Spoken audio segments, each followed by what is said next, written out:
In this first section, we're going to give a brief history about creativity. In the beginning, creativity was really a mystery.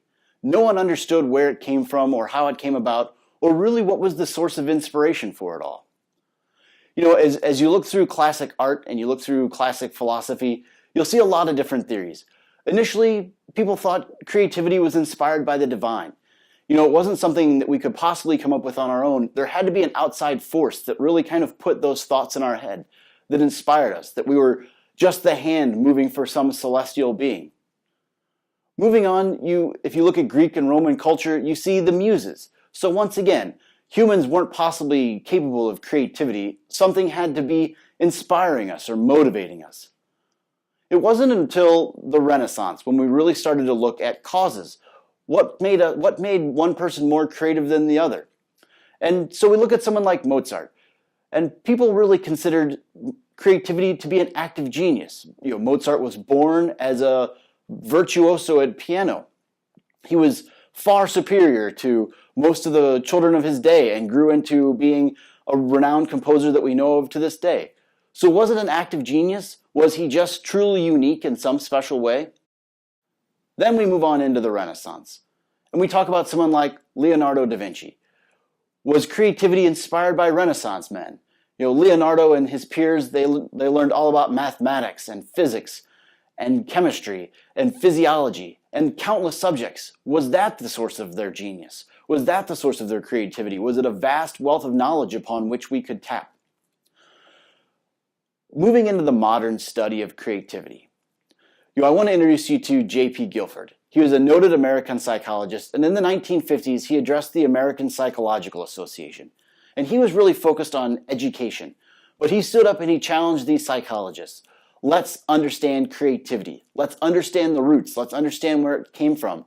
No one had ever really explored the concept of creativity to see what really inspired people to be creative and what differentiated creative people from people who appeared not to be quite as creative. And that's really where the modern study of creativity got focused. And coming out of that lesson, we focused on, initially creativity was a single thing. And that was really what people went out to study. They went out to study creativity.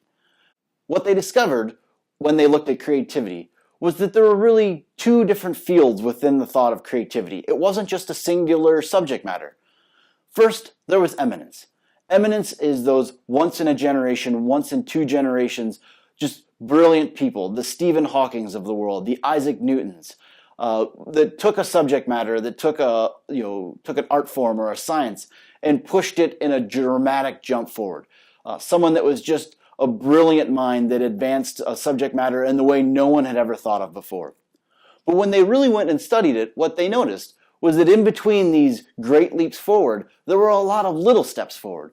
So there were people who were refining chemical formulas or noticing things in the scientific world that weren't these magnificent jumps, but advanced the subject matter a little bit every single day until that person could come along and make that eminent jump forward.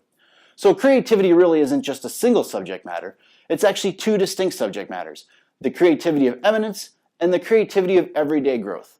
And that's really what we're going to focus on in this class, is the creativity of everyday growth. If you're an eminent creative genius, you probably don't need my help. But if you're looking to make those everyday incremental improvements, I hope we can work together. I want to introduce you to Mihai Csikszentmihalyi. In 2009, he described creativity as an act or an idea or a product that changes an existing domain or transforms an existing domain into a new one. And that's a very generalized description of creativity. And that's really what we want to focus on. Creativity doesn't have to be sculpting a statue, painting a picture, writing the great American novel, developing a whole new scientific theory that no one's ever thought of before. It can be subtle changes. It can be subtle improvements, and it can be those small steps, those everyday creative steps, instead of those eminent leaps forward. And that's really what I want to focus on, because so many people are intimidated by the concept of creativity because they're afraid that they have to be that eminent creative genius. And that's really not the truth.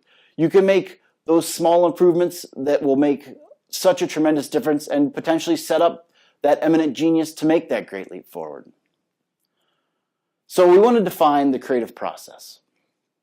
So in 1926, a man named Wallace came up with a 4-step process. It was preparation, incubation, illumination, and verification.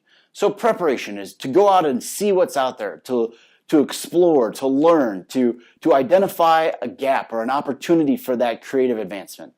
And then incubation is to go away and think about it.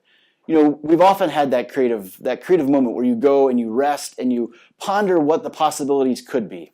And then illumination. Illumination is that aha moment where you see the light or find the solution and it just seems to pop into your head. It comes out of nowhere. And that's okay. That's pretty much how creative thought comes about. And then verification. Verification is going away and testing that illumination, testing that discovery, and seeing if it really is as good of an idea as you think it is. Because that really is the most important thing. If you have the most creative idea in the world, but you can't verify that it's the truth or you can't verify any support for it, you're going to have trouble communicating those ideas to other people. We'll talk about Lidke and Ogilvy and their design thinking model.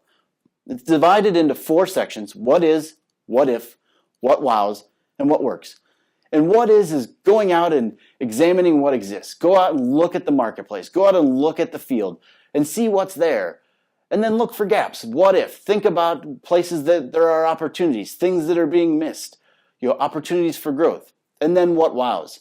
Look for those ideas that blow your mind, those things that you can't believe don't exist, those missed opportunities by other people. And then finally, what works? Look for those ideas that are not only amazing, but are practically applicable.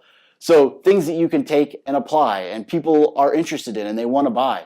Those sellable ideas that not only will they amaze people, but people will be interested in participating in.